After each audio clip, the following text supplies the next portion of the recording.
Well, folks, welcome to one more edition of Politics and Random. Egberto Wills, your host. Thank you so kindly for being a part of the show. We are going to have a great show for you today. As usual, where are all of my people? Where are all of my people?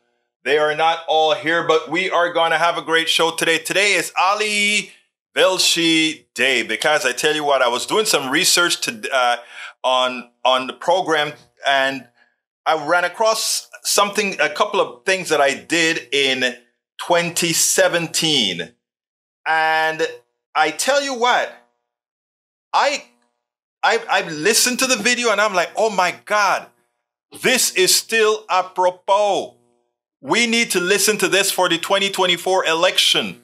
We have to remember there are the two videos that I selected, and there are a lot of Ali Velshi videos that Ali Velshi must be darn good at what he does. If I select his videos that many times, and I didn't realize how often I selected the videos that Ali did to critique based on what the mainstream media is doing. And the critique on Brother Velshi has always been great, because this guy has been so complete in his economic analysis, in his social analysis, in his social justice analysis from the work that he did out there in Minnesota and these other places. I just went on an Ali kick, I didn't realize I did so many videos on Ali Velshi. So anyhow, I picked out two of them that were kind of apropos with some of the subjects that I wanted to cover today, that to build on some articles from Common Dreams. But I tell you what, it is an important thing that we actually relook at these videos, not just because of the past, but because of the future and all of the things the Republican politicians and other neoliberals are going to attempt in changing the makeup of Congress and further eroding the ability of progressives to give America what America says it wants, but somehow, because of great psychological insight from the plutocracy and the wards of the plutocracy, continuously over and over and over again vote against their own interests. One other thing that I need to mention is that we crossed yesterday 25,000 YouTube subscribers, not PDR Posse subscribers, but just subscribers, meaning people that hit the subscribe button who wants to get our videos at their leisure. So just yesterday we crossed 25,000, and that was because of one of the videos we did with Chuck Todd, that great work that Chuck Todd did. Imagine I'm saying that. Chuck Todd brought me over 25,000 subscribers with the great work that he did against Jim Jordan. Imagine if Chuck Todd became the mainstream media's, the broadcast media's Ali Velshi. Imagine that. If Chuck Todd could become Ali Velshi of the mainstream media, of the broadcast media, it would be great. I am trying to get to 100,000, and you know how I'll get to 100,000? If you guys can share my stuff, and if we get to 100,000, we will cross that trigger that gives us a solid live audience. Right now, most of our audience is not live, but at 100,000, we can really start massaging to get a more active live audience. But I tell you one thing though, you guys that brought me here with this particular membership that you guys have, the ones that are here day in and day out. I'm talking about Michael Rudnin. I'm talking about Eric Hayes. I'm talking about Brige MCP. I'm talking about Lee Grant. I'm talking about Bruce Pollard. I'm naming you as I scroll up. I'm talking about Ken Masistaki. I am talking about May Wood. All of you guys will always be the stars, the PDR posse. What do you call those? The people that always come into your domain first. I don't remember what it's called, but you guys will always be the heroes that allowed this stuff to keep going. And I'm talking about E2247 as well. So you guys are the stars of making the PDR posse who the PDR posse is. And I love that it's a plethora of people from ethnicities to political ideologies to, we have left-wingers, right-wingers, Asians, white, black, Caribbean, Latino, everything in our mix. Our mix here, as we discuss and discourse, we are America. And that's what I want to see in America. I want to see a whole bunch of people in America. You don't have to think alike. You don't have to eat alike. You don't have to like all the same things. But we are all brothers and sisters. And the genuine thing, and the early adopters, I love that AVQ, early adapters. You guys are the early adapters. You guys are the premiers. You guys are all of that. All of that. But like I said, I want to see us. I want to see us where we don't have to agree, but we can just care for. I love that, Bruce. We need to care about each other. And Bruce is so right about that. Hey, by the way, this is a new t-shirt that I got. I'm searching for companies who do the embroidery. And this one is a nice embroidery, but for some reason, I am still working with the green screen.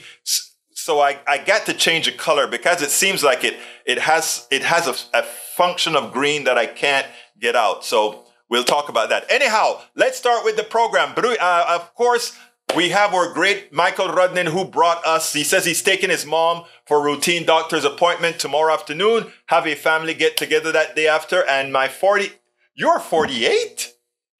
So after today's show, more likely see you next Monday. We will absolutely miss you, my brother. I guarantee you. But damn it, in my mind, you are 35. I don't know, Michael. In my mind, I always see you as, I've got your picture, right? And anytime I see you, I see 35. So evidently you're eating the right foods, brother. Anyhow, let's go with what Michael Rudden started with. Common dreams. Pfizer record-shattering $100 billion in revenue denounced is sickening. Julia Casgel, policy co-leader of the People's Vaccine Alliance, said in a statement, in 1 year alone, Pfizer revenue has exceeded the total health expenditures of more than 100 countries combined. We're a country. Pfizer would sit in the wealthiest third of the nation states, and it has amassed this fortune while jacking up prices on COVID-19 vaccines amid a pandemic that has devastated people's livelihoods. Put simply, Pfizer has plundered health systems for profit. Casgel continued, billions of people in developing countries still cannot access affordable COVID-19 medicine. Companies like Pfizer are gobbling up over greater proportions of health budgets and handling the spoils to wealthiest shareholders, all while treating access for developing countries as little more than a PR initiative. We cannot go on like this. Globally, more than 2,600 people are dying from COVID-19 each day on average, according to the World in data. Just over 26% of people in low-income nations have received at least one coronavirus vaccine dose, as Pfizer and other pharmaceutical giants refuse to make their vaccine technology available to all, even though it was developed with the help of government funding and scientific advancements. The way Big Pharma acts boldly to price gouge, crush competition through blocking generics and profiteering seems to be a mostly American problem, as most other wealthy nations have sorted out their universal healthcare systems while poor nations struggle to get what should have been made widely available over the years. I talked about this last week several times at our KPFT 90.1 FM show. And I want to mention this in detail, brothers and sisters. Yesterday, I pointed out that there are some industries in America that we need to nationalize. And I gave good reasons for it. And of course, the super free marketeers came, a couple of them, because most of the people after I gave my explanation, even those who disagreed after I gave the explanation, actually concurred that in fact,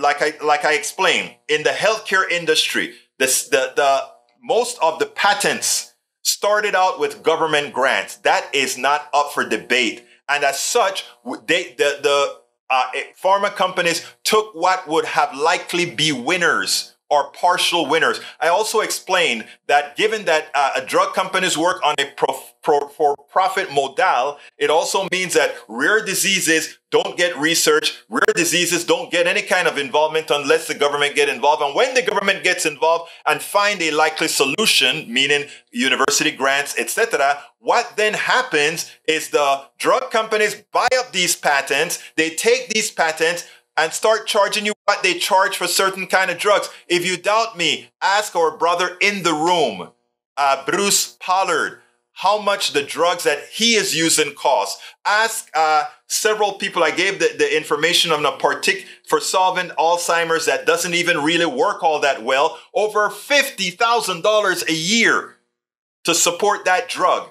I mean, what we're talking about. Then you look at the profits of what the Common Dreams talked about with Pfizer. They're ridiculous $100 billion in revenue coming because these governments are buying all these products from them at an elevated price, even though we put it together. People, we have to start getting not docile. We have to start getting serious about electing people who are going to do what's right by us. We need to nationalize the pharmaceuticals and nationalize the energy companies and have the pharmaceutical companies of today simply be the marketers of the product, and we pay them a fee to get it distributed, but we own it. We could have very humongous reduced prices. And for those who say, well, we won't have innovation in drugs, I want to remind you of something very important. The people who profit from the drugs that are made are not the designers, the creators, the engineers of the drugs. The people who invented it, the people who thought about it, they are not the ones that get rich. Or it's the Wall Street capital folks who get rich. So whenever they tell you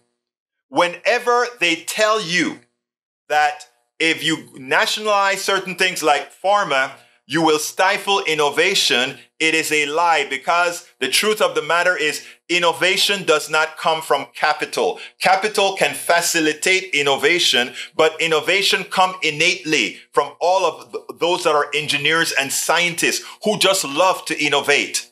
And it is the capitalists who monopolize on the innovators. I really want you to put this in our minds. It is so important. It is so very important that we understand the concept. I love free enterprise. I love the type of capitalism for things we don't need. I love capitalism when capitalism is going to have a pizza shop. I love capitalism when capitalism is going to have the shoemaker. I love capitalism when capitalism is going to have those exotic plants that we have for products that we make. That's a great place for capitalism. That is where you will get true free enterprise. That is where you will get, this is where you will get true competition. But if you must have something, if you must have healthcare, if you must have that drug, if you must have something, then there is no option for real competition. Because even as we have many drug companies, realize what happens with drug companies. One drug company makes this drug, another drug company makes the other drug. They each of them get a patent that prevents one from doing the other. There is no competition there. For 17 years, there is no competition. And worse than there not being competition on any particular drug that solves a problem. And of course, these drugs generally start with the federal government giving a grant. Even though you don't get competition there, even after 17 years, read my Clarinex versus Claritin story in my book. Which one of my book? I think it's in my book, How to Make America Utopia. Because that's what they do. They do everything to turn drugs into capital, not make drugs to heal. It's more drugs for capital, not drugs to heal. Continuing, we have New York from another one from Brother Rudnin says, New York Daily News. Manhattan DA presenting evidence to grand jury about Trump's role in Stormy Daniels' hush money. Please read that one online because we have too much to cover and I don't want to get into that stuff, but very important one from Rudnin. Stanford University, third one. Stanford University finds Earth likely to cross critical climate threshold even if emissions decline. I saw that. a 2 degrees centigrade possibility. We must do better. Please read the article that Brother Rudden faithfully researched as well. And he also says, I recommend follow-ups after the show from Breaking Points and Bo of the 5th column. I will take a look at these. I'll repeat these near the end of the show. I appreciate that. That is actually helpful if you repeat your recommendations at the end of the show, Brother Rudden. And folks, please take a look at the links that Brother Rudden has placed in the thing. Maywood, welcome aboard. Bridge MCP is all Velshi videos, the ones from 2017. The ones that I'm doing today are from 2017. And the reason I hadn't seen them all along is I didn't have it on YouTube. I was using another video distributor then. And so I cleaned it up and put our piece on it. Yvette Avery Herod, our beautiful unionist, thank you for being here. Lee Grant, thank you for being here. Bruce Pollard, thank you for being here. Yes, I'm at 25K plus now. By the end of the day, I hope to be at 26K. We'll see. Para ver. Lee Grant says, I remember when Ali Velshi introduced the phrase mostly peaceful protest into the political dialogue. Yes, and guess what? It was mostly peaceful protest until that guy in black, remember that guy in the black hood, came and started breaking windows, and it turned out that he wasn't one of the protesters. He wasn't one of the protesters. And Ali, I actually wrote a piece to Ali on Ali when he did that, and I said, great piece. I wrote a blog about it, and he responded to me directly, and he said, would you know that Fox News has looked at the same video clip that you clipped and says that it was not a peaceful demonstration? He sent me that message about 30 minutes after I posted the blog. Anyhow, continuing. Bruce Pollard says, because if it is Sunday, it is. I love you, Bruce. I love you, Bruce. Hey, Bruce, we are doing a fund drive starting on February 3rd. So I think I will be in Fund Drive on Monday. Let me know, please, if you'd like to come into the studio and be my wing person on asking for money. On the 10th, I'm going to have the mayoral candidate in, but I'd love to have you, if you're up to it on Monday, I'd love to come and pick you up. Let's go ahead and decide if we want to head out to the studio and to the studio together. Let's see what else we got here. E2247 says, hello, relatives. Today's visit's going to be the greatest day ever. Well, thank you so kindly, my dear E2247. Eric K says, this is a fun, addicting place you have here. Well, thank you, brother Eric. You are an integral part of us being here, brother Eric. Maywood says, my brothers and sisters are liking it. Of course, Maywood, we are brothers and sisters. AVQ says, I wonder what would you call early adopters, starters? Better than starters. Come on, give me some other words, guys. Yes, I noticed the shirt, Egberto Willis, but yep, green screened. Yeah, I got to fix it. I'm going to try another color, because what I want to do is all you big donors, our Bridge MCPs, our Lee Grants, our Michael Rudnan, I want to send you guys an embroidered shirt, but I got to get it right. And, and so forth, because you guys are always there for politics done right. Bruce Pollard, I need to get you guys a shirt for just always being there with your super chats and your this and your that. And, I really appreciate that you guys keep us going. Couldn't do it without you. Bruce Pollard said, usury is a cardinal badness. Oh man, you know economics for using that word usury.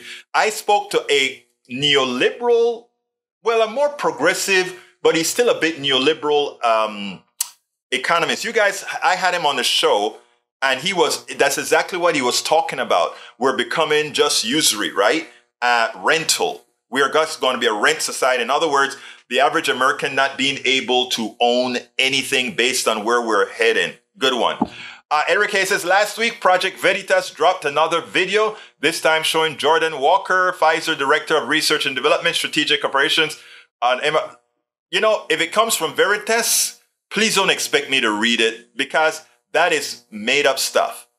Okay? Don't expect me to read it, because they take videos, they cut it, they slice it. I can make a video say anything. If you look at the videos that I cut, even though I cut them up because I want, for time purposes, and so we can do more, I try to never get the context wrong, even of the person that I disagree with. If you doubt that, take a look at the video I did yesterday with Jim Jordan and Chuck Todd. Notice how much of Jim Jordan's wordage I left in there because I didn't want to misalign what Jim Jordan was actually saying. So I try to shorten a video, I try to cut a video, but I don't try to lose the context of either side when I make the video.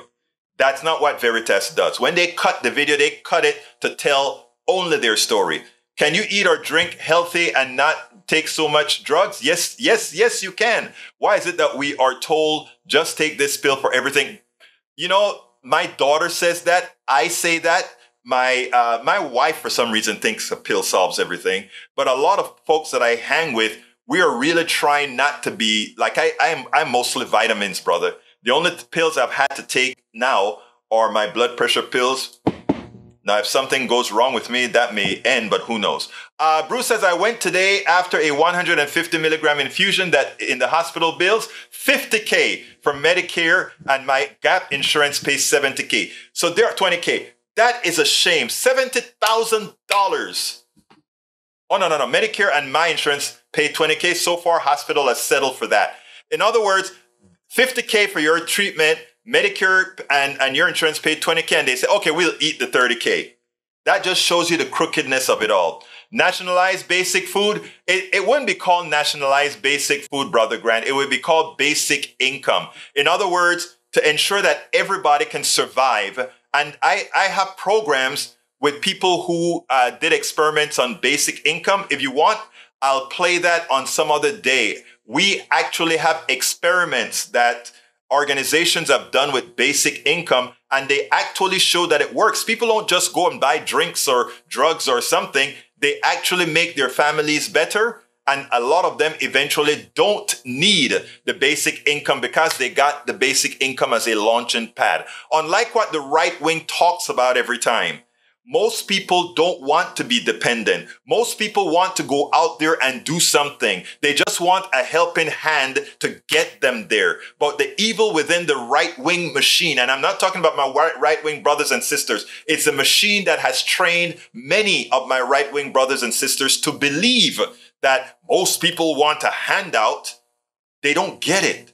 That's not it. Even people that are usually on the dole, when they no longer have to fight a system to be on the dole, and they learn that there is so much reward in doing things on your own. Like I tell you, even with what I'm doing here, staying up till 3 in the mornings. I went to bed at 3 this morning. You're tired as hell. You feel rewarded when you actually accomplish something. When I was doing software, ComDRV, my signature product, working 18 hours a day, debugging all of that. You're tired, but you feel that. And everybody, that is a euphoric feeling for everybody. Michael Rudden says, Egberto, do you have 2 minutes? Can you play this video? Let's see. I hope it's not something that's going to get me into trouble, brother. Let me go ahead and see what the video is. And let me just see what the title is. New progress against muscular. Oh, okay. Let's see if I can play that. Let's see if I can play that for. Everything checks out. I love that one. I saw. My daughter showed me that. You know, she's a medical chick. So let me go ahead and. I think I can do that one. I don't think the person who made it would get mad at me or give me a strike or anything like that. For. Okay. Actually, I'm gonna just play a little portion of it. Because it's important. But let's go ahead and play this. I think this one makes sense. I'll go ahead and play this. Rudnan asked me to do this, and I'll play a piece of it, and let's go. Well, sir, everything checks out. You're going to be just fine. Oh, that's great. What a relief. So you're all set to go. Okay. How much do I owe you? I'm sorry? For the visit. Do I pay on the way out, or? No. Why would you do that? Oh, I just received health care. Do you need my mailing address? Do you want us to mail you something? Oh, you know, for the medical bill. I'm not paying anything today, so I can give you my address and you can mail me a bill later. Usually I have a copay and a deductible and 20% co-insurance until I reach my out-of-pocket maximum, assuming insurance approves all my prior authorizations. So, I'm fine paying. All right, that's all I'm going to do. My daughter showed me this one, okay? And that is how one goes to the doctor in Canada. That is how one goes to the doctor in Great Britain. That is how one goes to the doctor throughout the first world, okay? That is how they go to the doctor. They do not worry. I repeat, they do not worry about paying a doctor's bill, not because they're free loading or anything of that nature, but because it comes out of general funds. We all realize that medicine, right, should be a right. Healthcare should be a right, and that we all collectively serve each other's healthcare, and we all benefit from a healthy country.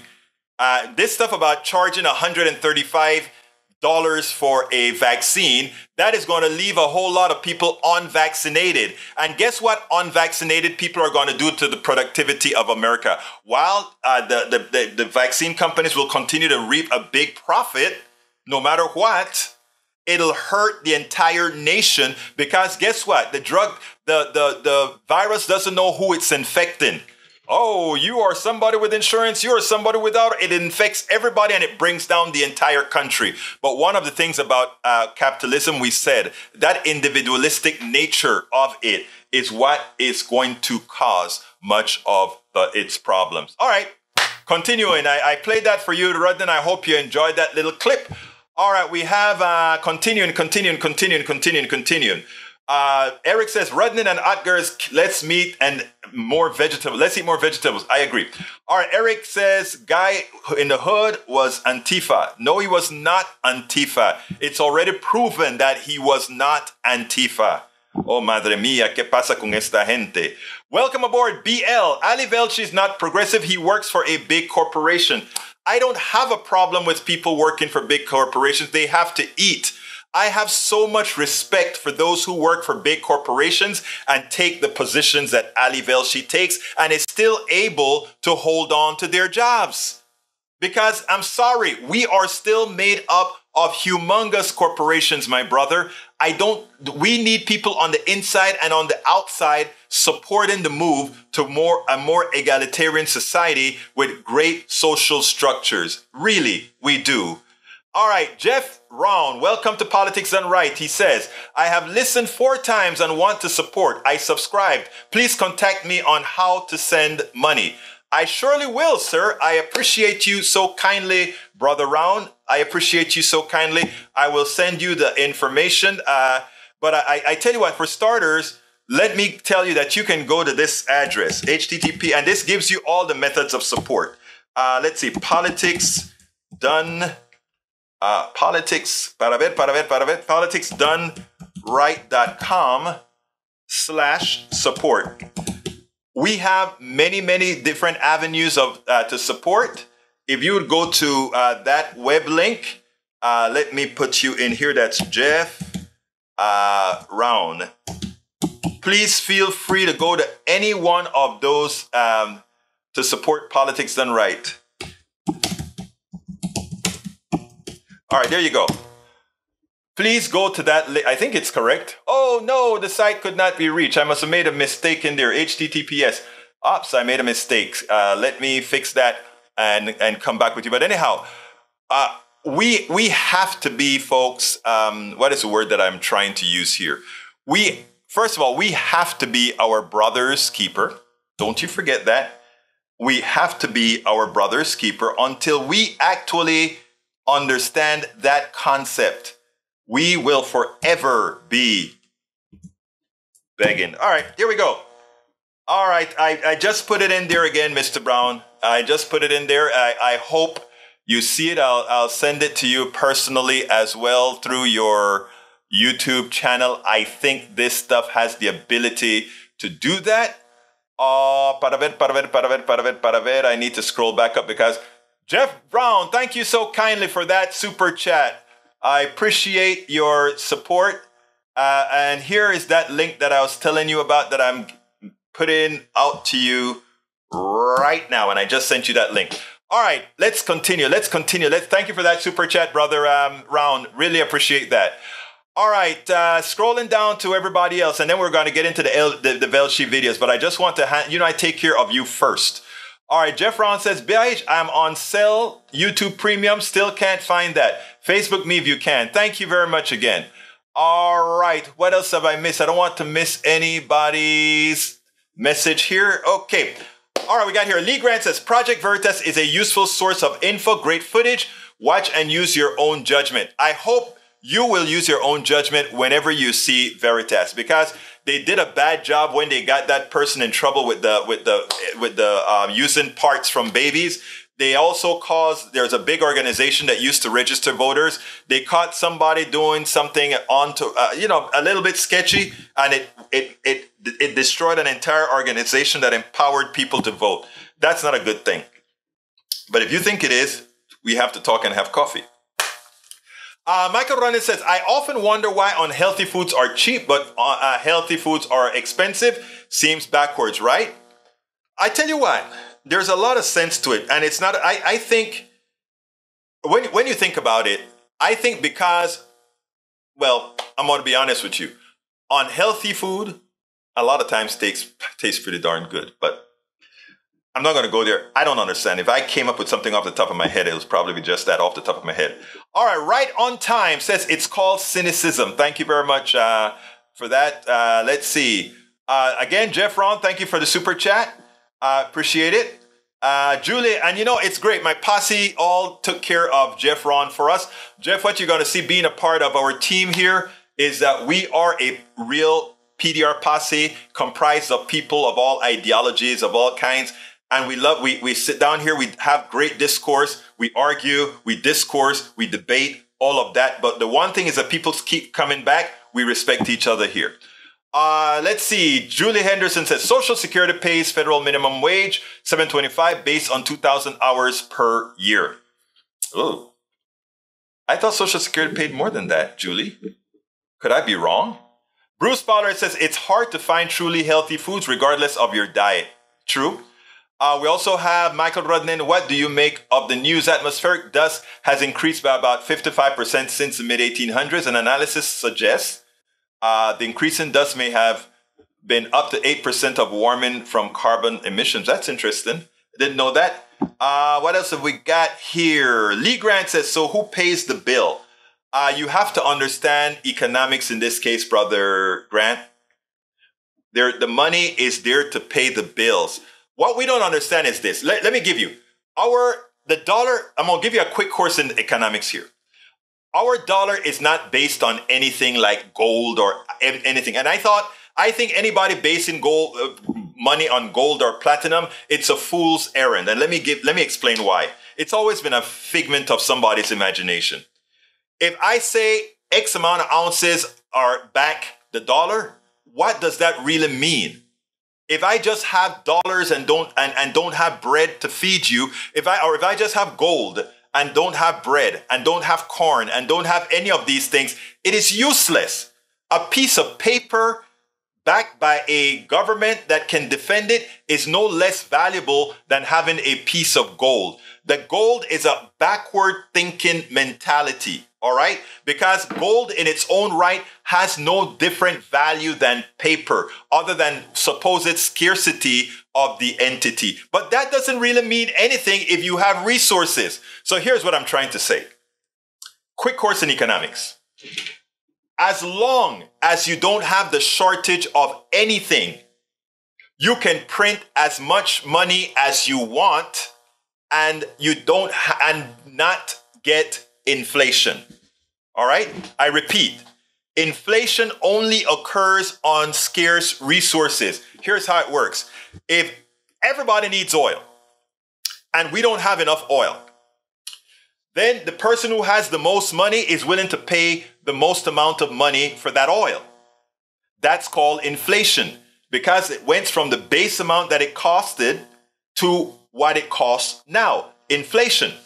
But if you don't have a shortage of any particular commodity or entity, You can print as much money to get that entity at a particular price. And a lot of people don't get that, right? A lot of people don't understand that. Inflation only occurs if there is a shortage of issues, and as such, a dollar can be printed over and over again until demand exceeds supply, and then the representation of the purchase would then have to decrease in value so that, again, that person who will offer the more money for that particular commodity would win. A lot of people don't get that. They think of the debt or the money that the United States have as like the debt that you have on a credit card. It is not so at all. You have been hoodwinked into believing that. In fact, economist don't remember the name of the lady right now. She supports the theory, the MMF, money something theory, MMT. She supports the MMT theory. She points out for some time we had a $600 and something billion slack in our economy. And guess what? Even the inflation today, it shows that, and I'm not talking about trillions over years like we do. Because remember, that 1-point-something trillion dollar bill that we passed was over 10 years. So that's an extra 130-something billion dollars a year, right? The real thing here is that she calculated we had a $600 billion slack in our economic system. Money market theory, something theory. But anyhow, that's what she figured out. We had a slack in the economy, which means we could print that much more money without inflation. But that is assuming you didn't have gouging and crookery, or you didn't have a COVID that messed up with a supply chain, right? Now, as soon as the supply chain got fixed, inflation dropped. It ended, right? But we never stopped the port of inflation caused by gouging. And Congresswoman that I love, Katie Porter, she pointed out that half of the inflation at its highest was caused by gouging by corporations. And you can calculate that gouging based on the increase in profit they're all reporting right now. Please, folks, please understand these concepts, because that is how they get us. They have us believing that the national budget, that the national debt, and all these issues have some relationship to your credit card. It does not. It does not at all. I wish we all taught basic economics in school. Julie Henderson says, my 2-bed apartment was $145 a month in 1980. It's $1,450 a month now, 10 times more. And we didn't have your pay increase by 10 times. It is so important that we understand these economic concepts. Then they can't hoodwink us. Rudnan says most of our countries have universal healthcare systems, whether by nationalized healthcare or some form of single-payer government program. And these then says the catch is a higher tax rate, which would still be less than what you currently pay for insurance, co-pays, deductibles, premiums, and prescription drugs. He's absolutely right. And lastly, he said there are usually waiting lists for elective procedures and other non-essential medical services, but it's not like we don't have those here. Right here, when my wife wants to make an appointment with a specialist, she can wait up to a month. The American healthcare system is an anomaly on the world stage. We pay more and get worse outcomes. I tell you what, I'm going to go ahead and play the video, the healthcare video with Ali Velshi right now, and then I'll come back and continue these, because I think what Michael Rudnan did there is apropos with this video from Ali Velshi, who makes a great example of how we should attack those who continue to lie to us all. Check this out. We'll take it on the other side. Whoops, here we go. Jim Jordan comes on to speak with Ali Velshi, and Ali Velshi had him for dinner talking about Obamacare and how bad Obamacare is and all the bad things that it has done to the insurance market. And Velshi reminded him, there is no country in the world where the free markets work in the healthcare industry. And we know it's absolute. It's not rocket science to understand why. I want you to take a look at this, and then we'll take it on the other side. We know Obamacare's a mess. Fewer choices, higher premiums, higher deductibles. It's a complete disaster. Right. So I have to stop you there, sir. I have to stop you there because I hear this talking point all the time. Under Obamacare, the premium increase has been lower. I heard you guys at your press conference yesterday sort of mincing words with that one. We do have to acknowledge that. There were higher premiums before Obamacare. There are higher premiums during Obamacare, but the rate of increase has been slower. Ali, no one's arguing that healthcare was wonderful before, but what we've forgotten in America is what a healthcare market looks like. So think about what Obamacare did. More mandates, more taxes, more regulation, drive up the cost of insurance, mandate people buy it, and if they don't, they get penalized. What kind of deal is that? Okay. Let's actually bring back affordable insurance for working class families. There was never affordable insurance. And I was just saying to Bill Kristol, nowhere on the face of the earth is there a free health insurance market that works. If you could point me to one and say that a free market works, it's just one of those areas that a free market doesn't work. It will work much better than it's working now under complete government control of healthcare, for goodness sake. Do you think people are satisfied now? How about people in the individual market who went from paying, single people individual market went from paying $100, $200 a month to paying $500-$600 a month for a $6,000 deductible policy. You know, sir, that in all those countries, all the developed countries that have single payer systems or universal health care, happiness about health care is actually substantially greater than it is in the United States. Then why do they all come here? Why do they all come here for treatment? They don't all come here. Republicans say that all the time. They don't all come here. They don't all come here. People in Canada, people in Norway, people in the United Kingdom, people in Sweden, people in Denmark, they don't all come to the United States for healthcare. Why do you say that? Well, because you see it all the time. People in Canada come here for extensive surgery. They come here and get it done in the United States. Sir, I grew up in Canada. I live in Canada. My entire family's in Canada. Nobody I know ever came to the United States for healthcare. I'm sure you have a handful of stories about things like that. It's not actually statistically true. How is it ever going to be possible for there to be a free market in healthcare when there isn't free choice? And what do I mean by free choice? When you get sick, you don't get choices. You have to go as quickly as possible to get the solution to your illness to prevent you from dying. That means there is not an equal partnership there where free markets can work. It is clear. It is impossible for free markets to work in healthcare and in industries where the goods that's being sold is critical for your existence, it's critical for your survival, it's critical for your financial well-being, etc. Those are the industries that belong outside of the free market system. It belongs in the commons because it is the commonality among us. It is society that can actually get those problems solved. It is society that can actually create the wherewithal for solutions. It's amazing how apropos that video is, I tell you, because it still makes a lot of sense. And when I saw that video again today, I kind of cringed because it was like, my God, there we go again. We are still there. And now that the Republicans have taken over the House, if we make a mistake and not have Americans educated as far as what is about to happen, if they get control where they can decide what to do, it will be a penalty we pay with our lives. I repeat, it would be a penalty. Let me back up. It will be a penalty the bottom 80% pays with their lives, right? And it is this fight that we have to make sure that we get to our brothers and sisters, that we cannot make that mistake where we put our well-being in jeopardy.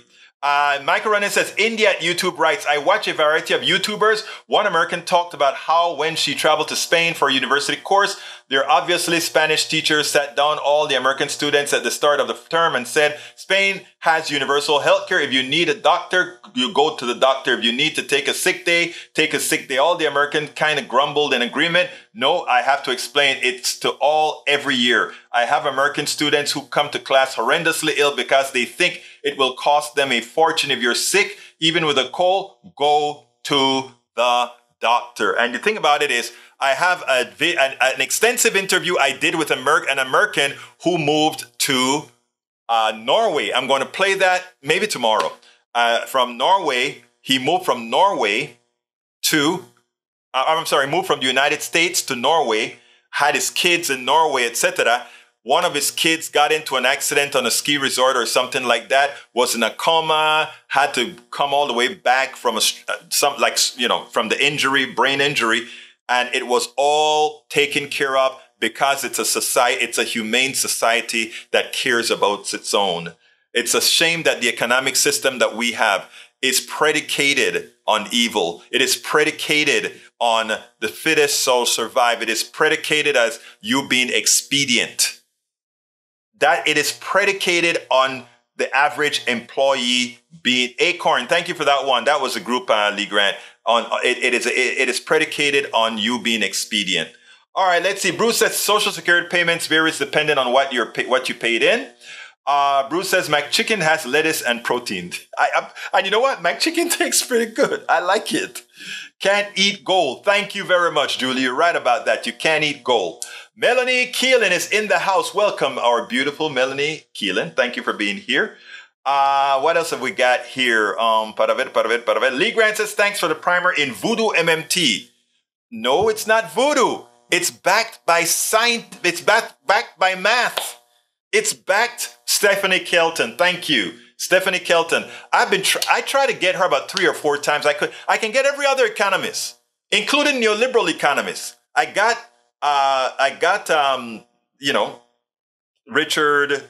Richard Wolff. I got what's the name of the guy? The short guy. I got him on 2 interviews actually. But I can't get Stephanie for some reason. I hope she's not scared of me. But I get all the others, All right, let's see. Eric Hayes. I'm not going to read that one. Michael says venture capitalists are vulture capitalists. Most of them are, in fact, vulture capitalists. They manufacture. They succeed on taking somebody's invention and making a huge amount of money on somebody else's intellect. And that's why I said we do not need capitalism for innovation. That is a fallacy too many believe. We do not need capitalism for innovation. I am not against capitalism, if you want to call it capitalism. What I really believe in is free enterprise. If you want to call that capitalism, that's fine. But let's have it for pizza shops. Let's have it for things that we don't have to, that we can have choices. That's where you get real competition. All right, let's see. Egberto, mind putting this one on the screen? You sure making me put a lot on the screen today, brother, but I love you, so it goes on the screen. There we go. Gross national debt as of percentage of GDP. I don't know if you understand that graph completely, my brothers and sisters, but here's the deal. There's an ancillary graph to that done by Richard Wolff that shows the increase also in debt by individual Americans is what gave us a semblance of a good economy under Ronald Reagan and thereafter. Great piece, and I think I did that. Look up on my website, Capitalism Hits the Fan. Look, just Capitalism Hits the Fan on my website and listen to what Richard Wolff had to say in that piece. Very important piece that he put out. And again, he pointed out with all the numbers. Bruce says, let's put water and air in your list. Yes, sir. You got it. What else have we got here? 13.5 billion years more or less, give and take. I'm not sure what that is. That is how long the sun's going to last, maybe. Let's see what else we got before I go to the last video. But he says, Egberto Willies, Republicans put together a list of ready-to-go bills that would prove that they were serious about legislating. Now, a surprising amount of the GOP's own agenda can't pass because Republicans don't have the votes. Why would you vote to lose?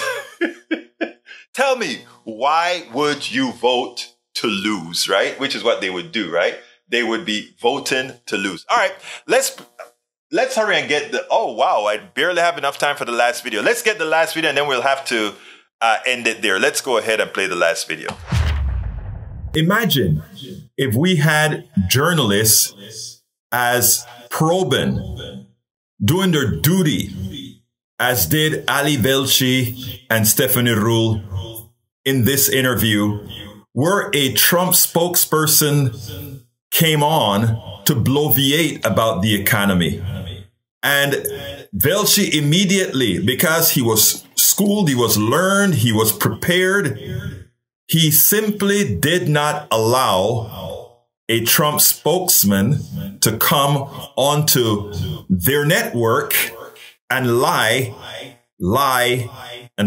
It is important that journalists do this. Imagine if we had journalists doing this before Trump got elected, during Trump's presidency, and after Trump presidency. We wouldn't have an America that is completely fooled by disinformation. Wouldn't even call it misinformation, but in this case, disinformation. Check this out, and then we'll take it on the other side. Joining us live now is Brad Thomas, who sits on Donald Trump for President Advisory Board that was formed last month. He's also the author of The Trump Factor, Unblocking the Secrets Behind the Trump Empire. This morning, the market's dropping on rumors that the president's economic advisor, Gary Cohn, could quit. Look, I'm not a market timer. I'm a value investor, and most people should be value investors, frankly. And so when I look at the long term, the number one catalyst that nobody's going to talk about, especially your show and others like this, is the number one catalyst is the corporate tax. This is the market mover. You're talking to financial journalists, right? I don't know if I didn't know you were going to bring this up, so I don't have the chart ready, but we always put it on. I can find it and I can tweet it out to you. This market started going up on March 9th, 2009. And if you have a ruler, it's a pretty much straight line from there to now. So there's nothing Donald Trump has done to cause the market to be where it is. Answer my question, because you guys keep peddling this myth that Donald Trump is responsible for this market. You are a market guy. You have seen the S&P 500 since March 9th, 2009, right? Absolutely. So do you give Barack Obama credit for all of the stuff that happened from March 9th, 2009 to January 20th, 2017? The number one driver of this Answer the question, Brad. Answer the question, Brad. And what is the question? Do you give Barack Obama the credit for all the stuff that happened from March 9, 2009 to January 20th, 2017? Because if you do that, then you realize it's not Donald Trump. Look, right now, the commander-in-chief is Donald J. Trump. And in terms of the market mover, what's going to actually move this market, and what we're seeing now is job creation. President Trump has created over 1 million jobs. Oh, my goodness. Brad, stop it. For heaven's sake. You know that in the last 6 months of 2016, there were more jobs created. In the first 6 months of 2016, in the last 6 months of 2015, first 6 months of 2015, last 6 months of 2000. I mean, I can just keep on going. Donald Trump's not even close to being the largest job creator in the first 6 months of his presidency. There are 4 recent presidents who do better than him. Why do you continue to say these things? The announcement this week on infrastructure, the cost-cutting measures that are now coming in place is going to stimulate this economy and create jobs for everybody, all races, everybody. And that's really what's important. And again, I think that's the most important part of this that again, the mainstream media really doesn't recognize. I've given you evidence that the job creation is not as good under President Trump as it was under President Obama, President Bush, President Clinton in the first 6 months of their office. I've given you evidence that stock market performance was better under President Obama, and this is a continuation. But you just deny it, and you go on to say other things. So let's talk about infrastructure, because I can go down this road with you as well. What exactly about infrastructure, of which we need $1 trillion of investment, on which we are given a D+ rating by the American Society of Civil Engineers, what about infrastructure requiring public-private partnerships is helped by an executive order about permitting? That is just simplistic. You know that. There is no infrastructure bill. Look, it's just very complicated. And again, I know this is not your background, so it may be harder for you to understand. Brad? It is far more our background than it is yours. Brad, I spent 14 years in investment banking. You can't just lie on TV, Brad. You can't just lie on TV. You actually, I don't know if your people told you who you were coming on TV with, but you can't lie about the economy to us. I mean, Ali and I talk about it all the time. You should fire your press person, because if they didn't tell you that you were coming on TV with Velshi and Rule, who I think collectively, I don't want to give away Stephanie's age, but between the two of us, we've been doing this for about 50 years. Okay, so this is just a silly conversation to have with us. You should go to other people's media and say these things, but not to us. And we cover this every day in and out. Now, one again has to ask the question, why is it that other journalists rarely do this kind of a probing, this type of question asking, etc.? Is it because it will offend? Is it because they do not want to have these people probably refuse to come on again because they know that the questioning would be probing, because they know that a lot of their bread is buttered by the corporations that these people are vying for? Don't know. But the fact of the matter is, it's great to see journalists like Ali Velshi doing what they're supposed to do. And that is so true. That is so true. Look, Ali Velshi did there. If we had, like I gave in the title of the show today, if we had or in the subtitle, if we had an army of our Ali Velshi journalists out there, we would have single payer by now. We would have a windfall profit tax on those that are using our economic system to gouge Americans. We would have control of the energy sector so that the commons from which the oil comes from belongs to us all. Just think about it. Thank you for having been here, AVQ. Love you, brother. Keep on coming. I will miss you until Monday. Tell your mother I say hi and stay healthy, all that good stuff. But you know what, folks? We have to stick together, and we have to make sure that we spread the word. Let folks know about Politics Done Right and other organizations that are doing this kind of work to try their best to inform in a positive way and talk to folks from all stripes. Please, folks, go to politicsdoneright.com/support to provide support for this program in whatever fashion, whatever manner you can, because we have a lot of work to do, and we will do the work. We will do the work until tomorrow at noon at KPFT and 3. All of these are Central Time. Check me out at noon tomorrow at KPFT, same channel, and at kpft.org or right here.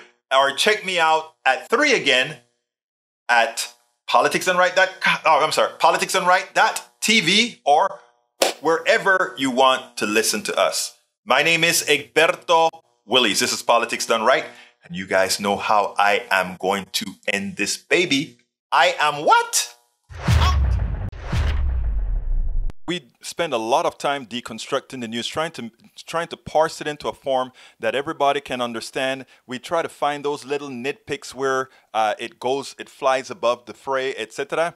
If you really like these videos that we do, I want to ask a big favor. Please go ahead, number 1, subscribe to our channel, and number 2, please join if you can. Thank you so kindly for watching. Keep watching. Please remember to share. We must populate the entire internet with our progressive message, a message that we know is what most Americans say that they want. So help us, please join.